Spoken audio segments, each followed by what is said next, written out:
So the very first thing we see in this trailer is the fact that you can sprint with a flag. You can see the little sprint streaks, and she's running with a flag. So the very first thing we know about this is that holding the flag does not debilitate your ability to move.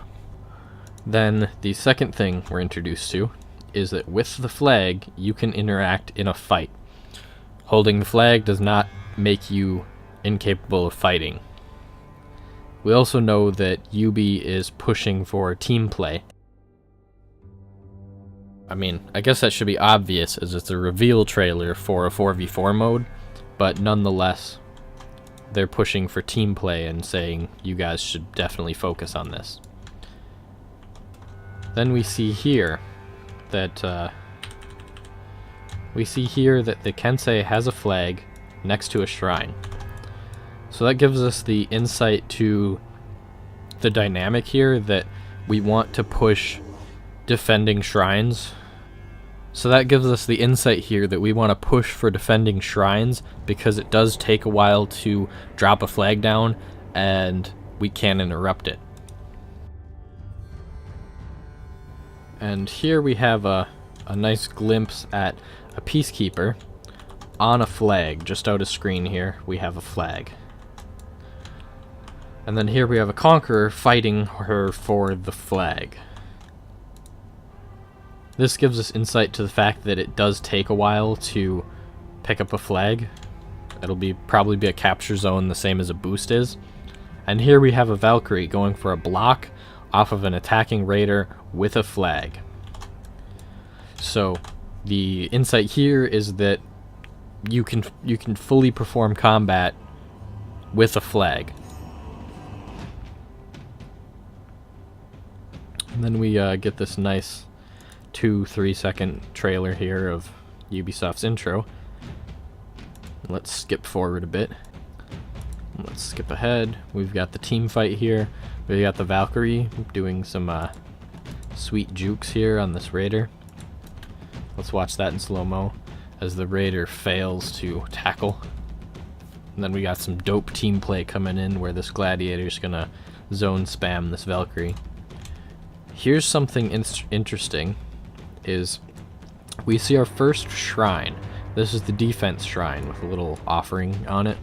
That's just cosmetic flair, I'm assuming. Well then, we have this nice little symbol on it. For those that aren't aware, that's the infinity sign. I have a feeling that these are going to be permanent buffs that let you steamroll. So you'll probably cancel them somehow as the enemy team. You'll take their tribute and do something with it. Or otherwise just flip the tribute in your favor. I'm not sure how they're going to end up balancing that, but it seems to have an awful lot of snowball potential if it is indeed unlimited. But here we are with the defense shrine. And then it goes forward, and we see here on the awareness shrine, we've got the whole shrine here, we don't see the infinity logo. So maybe this one will end quicker, because if we look here, maybe we've got the infinity symbol would be down here and it's just cut off. And then we keep going, and then we've got the one everybody's gonna go for first, the attack buff coming out of this shrine here, and again the little infinity symbol.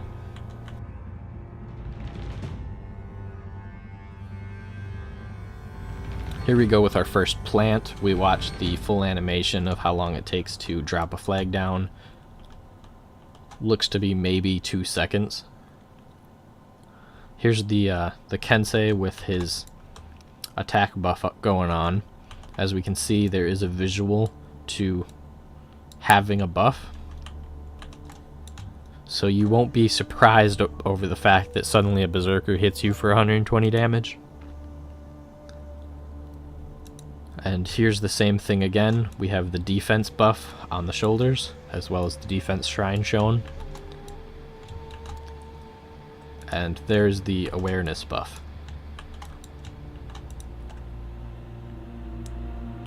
It's currently not known how the awareness buff works, but the one thing we do know is that it somehow tells you the enemy team's location. And this here is a frame that I really am not excited to see.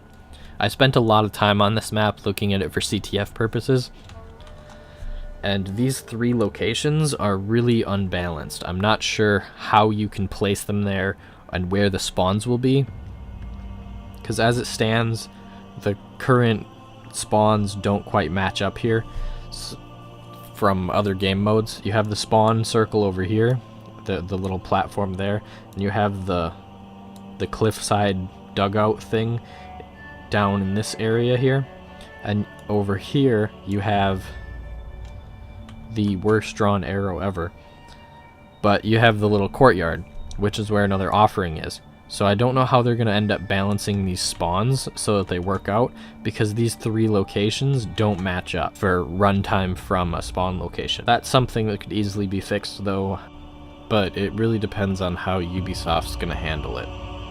So I'm curious to see how this has ended up fixed for any imbalance issues.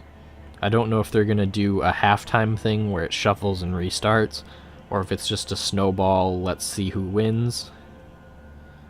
And here, as we see, the Kensei walked across the courtyard and placed it into a shrine. And here again, we see the Peacekeeper with a flag sprinting, going full sprint with a flag. So we know that the faster characters have a huge advantage. And then we see this lovely conch come in with his glorious shield bash. And here she is the next frame, flat on her ass, and the flag is down on the ground. So from this, we can assume that when you get knocked down, be it out of stamina or otherwise, you drop the flag, that giving you the ability to pick it up as the enemy team.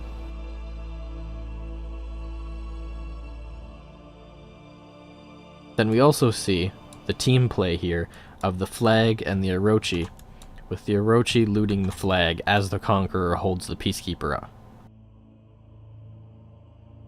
There we go with the pickup. We've got the pickup here, and it floats behind his back there. And again, we see the Orochi sprinting away.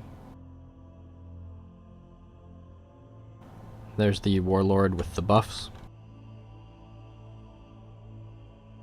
And at this point, the trailer has told us that once you get all 3 buffs lit up, you need to last a certain period of time. I'm assuming this is just their fancy way of saying that breaking happens. And then here you are with the fully buffed team, all surviving and celebrating. And then from there, we see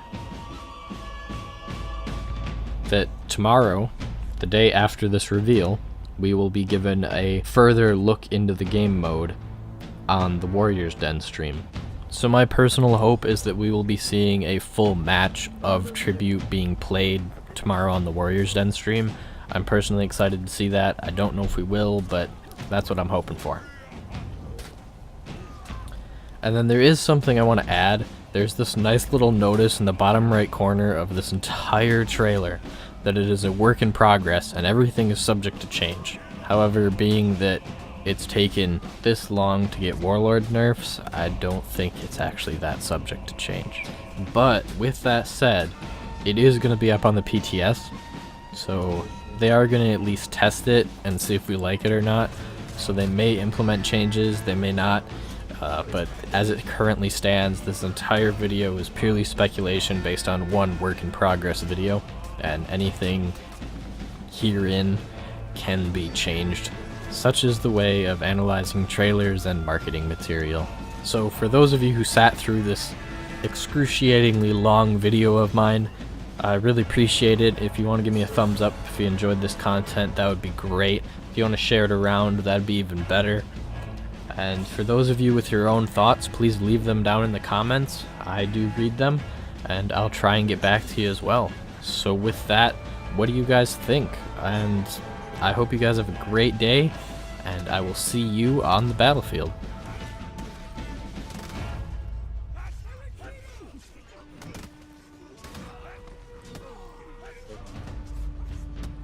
gimmick.